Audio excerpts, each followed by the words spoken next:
In this video I'm going to show you how to work this technique, which uses the Icelandic cast off to create this raised ridge of colour along your work. I use this in a few of my patterns, and so what I want to do in this video is just show you how to work this technique.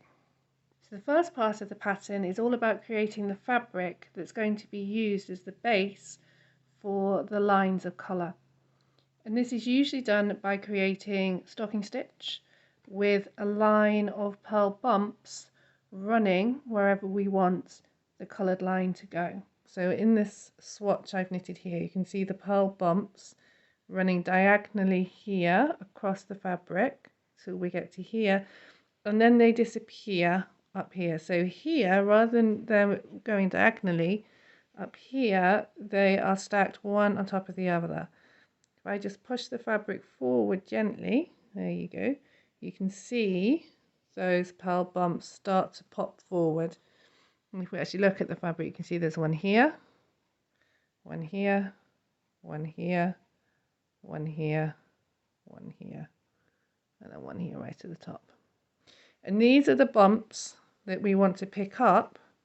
Using our coloured yarn, we're going to pick up a stitch from each of these bumps, and then once we pick the stitches up, we're then going to cast them off using the Icelandic cast off. It works something like this. Now the pattern will tell you where to start picking up the stitches and in which direction to work them. So sometimes it may be working in the same direction that you knitted. So on this swatch, this is the cast on side, this is the cast off. So you could be picking stitches up in the same direction as you knitted it. For some patterns it may be that you're working in the opposite direction, from the cast off edge down. The pattern will tell you what you need to do. In either case, what you want to do is take your needle, and I do recommend using either a circular needle, as I'm using here, or a double pointed needle, because you need to be able to access the stitches from either end of your needle, so straight needles won't work. And what we're going to do is find that first purl bump. Now on this particular swatch they're sticking up really quite clearly, but if you're finding that yours are not quite sticking out quite so much, you can always find a column of stitches. As you follow that down, at some point you will hit a horizontal line, and that's the purl bump that you want to use. So what we're going to do is find that first purl bump. Here it's here. We're just going to slide the needle through. And that's the same whether you're working in the direction of stitches or against. You're just going to take your needle and slide it through the stitch. Pick the needle, slide it through the stitch, and we're going to do this right the way along the line. I find sometimes when you're doing this, it may be the case that you split your yarn as you're trying to slide the needle underneath. Try not to do that, but if you do, it's not the end of the world, because at a later stage it's going to be easier to sort out than it is right now.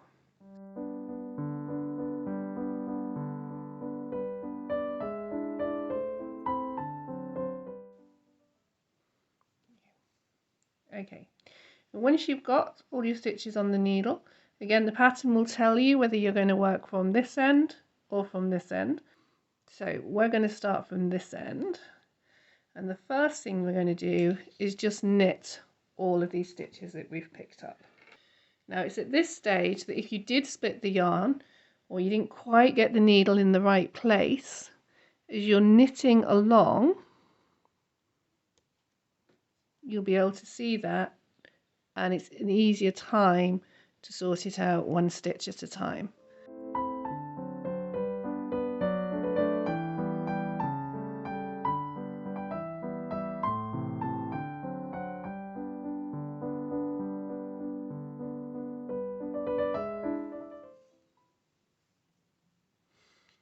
Okay, so we've got to the end,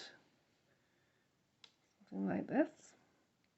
And now what we're going to do is we're going to come back along here, along this way on the next row, and we're going to cast off all these stitches that we've just worked. We're going to do that by using the Icelandic cast off. So to do that, start by knitting the first stitch, and then we're going to slide this stitch back to the first needle, back to the holding needle. You're going to take the working needle and we're going to go through that first stitch as if to purl, but we're going to leave it on the needle, and then we're going to come through this second stitch here as if to knit. So what we want to try and do, put these back on, is we want to knit this stitch, but we're going to come through this stitch to get to this stitch. So through the first one as if to purl, through the second as if to knit, then we're going to knit the stitch. We're going to pull the yarn through this little gap. So there's a gap here between the second stitch, which is now in front, and the first stitch, which has now gone behind. So we want to come up behind the first stitch to make that a knit, but in front of, so we want to come up behind the second stitch here, which is the first stitch on the needle, but in front of this stitch, and then we slide both off.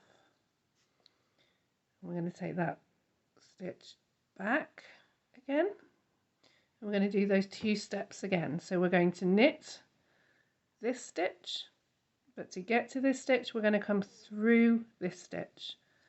So we're going to go purl, as if to purl, knit this stitch, making sure that you're only knitting, if I pull it up a bit closer, you're only knitting the one stitch. So you're bringing the yarn up through in front of the second stitch. Slide them both off the needle. Bring it back again. Okay, once more. We're going to go through here's to purl, do this one as if to knit, and we're going to aim to bring our needle up between these two stitches. Here. Okay, so we're just knitting the first stitch, ignoring the second one on the needle. And we're going to keep doing that all the way to the end.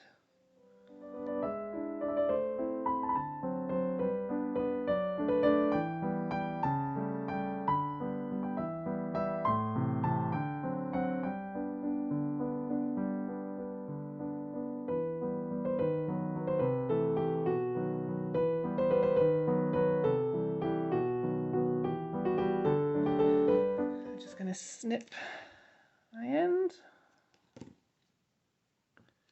And where's it gone? Pull that through.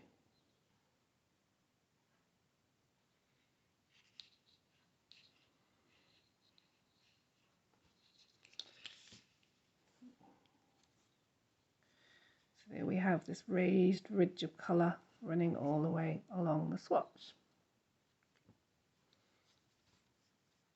So thank you for watching. I hope you found this video useful and you are all set to try out this technique.